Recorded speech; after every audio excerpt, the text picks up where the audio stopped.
Let's go back to the bear. You want it to move, so you want to give it a poke. It might move the way you want it to. It might not, right? It might move away from you. It might attack you. Bears are unpredictable, just like the VA. What we can't control is how the bear/VA is going to move. We have absolutely no control over that.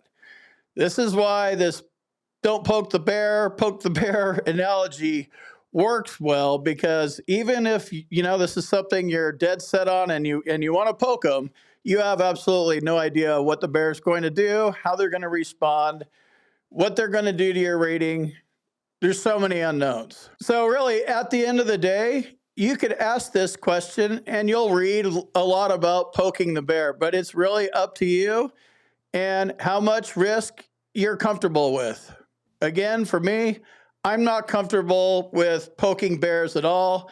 It's not even on my risk factor. I have 0% tolerance when it comes to poking bears. I'm just not going to do it. Now, in real life, leaving my analogy here, if I encounter a bear, I'll do what I have to do, but I have bear bells on. I go with my dog. When I'm out in bear country, and it does happen, I'm making a lot of noise, and I know how bears are out in the wild. They usually don't want to mess with people, but I'm definitely not going to set myself up to walk on top of a sleeping bear. I'm going to be making so much noise, and I'm going to have my dog with me. The bear's going to wake up before I get there. So that's just me.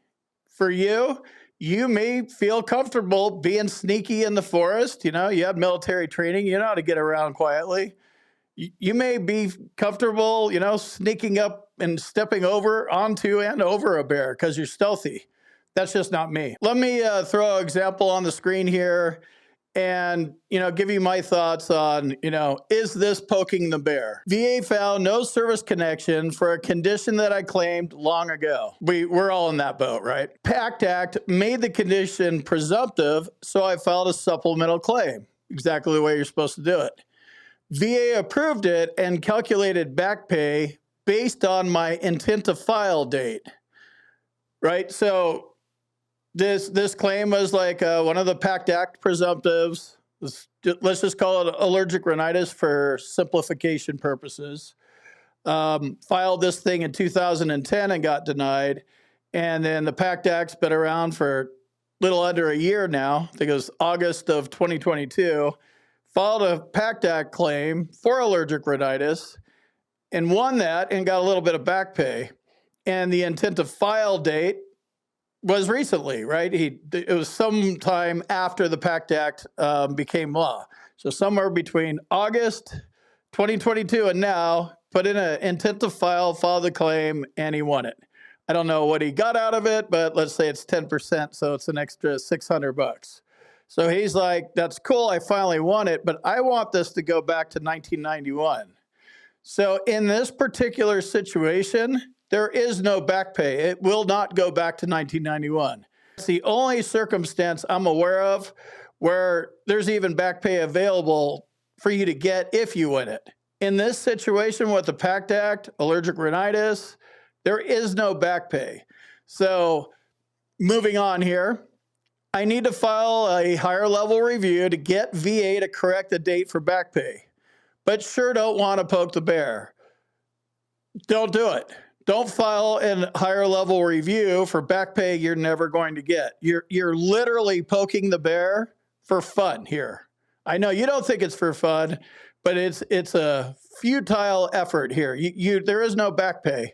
So you're just poking the bear for absolutely no reason. Will filing a higher level review allow VA to reopen the entire supplemental claim, review the C&P exam report, other medical evidence, etc., and reduce your combined rating? Or will VA's action on the higher level review be limited to the admin question of how back pay should be calculated?